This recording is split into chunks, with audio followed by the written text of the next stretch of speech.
Good morning সকলকে। যারা আমাকে চেনো না তাদের জন্য আমি হলাম অন্বেষা, আর অন্বেষা টকটনের একটা নতুন ব্লগে স্বাগত জানাই সবাইকে। আকাশটা দেখো কি সুন্দর লাগছে। আর এদিকে আমি সকালের জলখাবার বসিয়ে দিয়েছি। আজ ব্রেকফাস্টে চিকেন অমলেট আর সসেজ খাওয়া হবে। দেখতে কি লোভনীয় লাগছে না? হ্যাঁ, খেতেও বেশ ভালো ছিল। ব্রেকফাস্টটা সেরে নিয়ে স্নান করে নিয়ে রেডি হয়ে বেরিয়ে পড়লাম। আকাশের মেঘগুলো দেখে মনে হচ্ছে যেন চারিদিকে মেঘগুলো নেচে বেড়াচ্ছে। আর এদিকে আমরা সাজুগুজু করে মিস্টার অ্যান্ড মিসেস চললাম ফ্যামিলি গেট টুগেদারে। কতদিন পর যেন সবাইকে দেখবো। নিজের চেনা মানুষদের দেখতে গেলেও যেন মনে হয় সময় পাওয়া যায় না।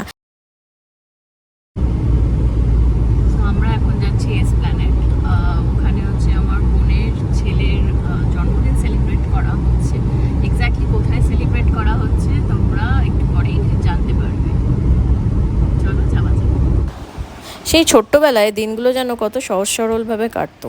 কিন্তু আবার কখনো মনে হয় যে বড় না হলে এই ইনি মানে আমার যে প্রিয় মানুষটা তাকে কি করে পেতাম যদি বড়ই না হতাম, তাই না? গাড়িতে যেতে যেতে কত কি ভাবনা আসে, আর সব প্রশ্নের উত্তর আমি শৈবালকে দিতে বলি। মাঝে মধ্যে হয়তো ও ভাবে যে গাড়ি চালাবো না বইয়ের প্রশ্নের উত্তর দেবো। এই যে মার্কেটটা দেখছো, এটা হলো হাতিবাগানের মার্কেট, ঠিক গড়িয়াহাটের মতো। সে কত কি জিনিস, সবে দোকান খুলতে না খুলতে ব্যাস বৃষ্টি শুরু হয়ে গেল। চারিদিকে দোকানদাররা ছুটে ছুটে সব ঢাকা দিচ্ছে যাতে কোনো মালপত্র ভিজে না যায়। কেউ ছাতা মাথায় দিয়ে নিজের গন্তব্যের দিকে হেঁটে চলেছে, কেউ আবার ভিজতে ভিজতে মাথায় মাল বহন করতে করতে হেঁটে চলেছে, কেউ আবার দুহাত দিয়ে বৃষ্টির জল ধরে বৃষ্টির উপভোগ করছে, কেউ আবার স্কুটার বাহন করে রেনকোট পরে টাইমে যাতে সুইগি জোম্যাটোর খাবারটা আমরা পেয়ে যাই সেটার উদ্দেশ্যে এগিয়ে চলেছে। বৃষ্টির জন্যে রাস্তাটা হুট করে দেখলাম ফাঁকা হয়ে গেল। ছোটোবেলায় ঠিক এইভাবে বাবা দাদা স্কুটারে করে ভিজে ভিজে বাড়ি যেতাম, আর কি বকানা খেতাম। এখন অবশ্য বরের সাথে সেটাই করি। নর্থ কলকাতায় আসলেই মনে পড়ে যায় দুর্গাপুজোয় ঘুরতে আসার কথা। একটা যেন আলাদাই অভিজ্ঞতা হয়। এই পুরনো পুরনো আদি পুজোগুলো যেইগুলো হয়, মানে এত সুন্দর। পুজো আর আসতে বেশি দিনও নেই, আর যাদের বাড়ির পুজো হবে সবাই ব্যস্তও হয়ে পড়বে। ওই দেখো, গল্প করতে করতে আমরা এসপ্ল্যানেড পৌঁছে গেলাম। আমরা যাচ্ছি ফিয়েস্তা, যেটা নিউ মার্কেট শ্রীলেদার্সের একদম অপোজিটে। আর এদিকে শৈবাল কোথাও গাড়ি রাখার জায়গা পাচ্ছে না। শেষমেশে অনেক খুঁজে আমরা ব্রিজের নিচে গাড়িটা রাখলাম, যেখানে 50 টাকা পার ঘন্টা। পুজো আসছে তো চারিদিকে একদম মানে ভিড়ে চারিদিকে ছড়াছড়ি। আর এই আমি আরও হেঁটে যাচ্ছি, মাসিদের আসতে এখনও দেরি হবে, মা বাবারা বেরিয়ে গেছে। আমি তাই ভাবলাম একটু ওকে বললাম চলো না শ্রীলেদার্সে ঢুকি।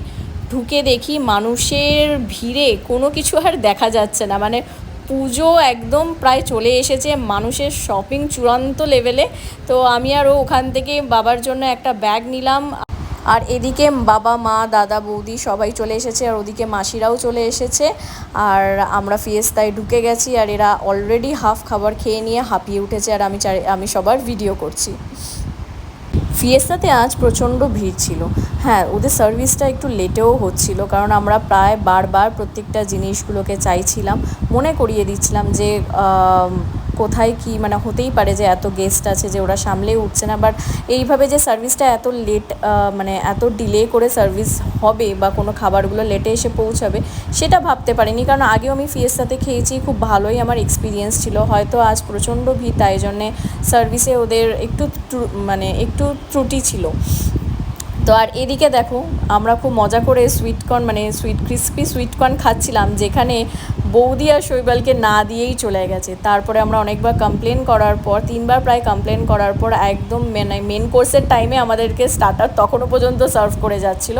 হ্যাঁ, আমি বলবো যে ফিয়েস্তা সত্যি খুবই ভালো, কিন্তু ওদের যদি সার্ভিসটা যখন প্রচণ্ডভাবে ভিড় হয়ে যায় তখন যদি একটু সার্ভিসটা ভালো করে মানে দেওয়া যায়, লোকে আরও আনন্দ করে খাবে। কারণ আফটারঅল সবাই অনেকে, যেমন আমরা গেস্ট হিসাবে গেছিলাম, যে হোস্ট তার একটু প্রবলেম হয়ে যায় যদি সার্ভিস লেটে হয়। তো এই সবগুলো যদি ফিয়েস্তার লোকরা একটুখানি দেখে তো খুবই ভালো হয়। আর এদিকে একটা লাইভ মিউজিকও ছিল, যেটা আমরা খুব ভালোভাবে এনজয় করছিলাম। আর এদিকে আমাদের খাওয়া দাওয়া শেষ, এবার হয়ে যাবে আমাদের সুইটেস্ট পাবলুর হচ্ছে কেক কাটিং হবে, আর ওর এক্সাইটমেন্ট দেখো শুধু।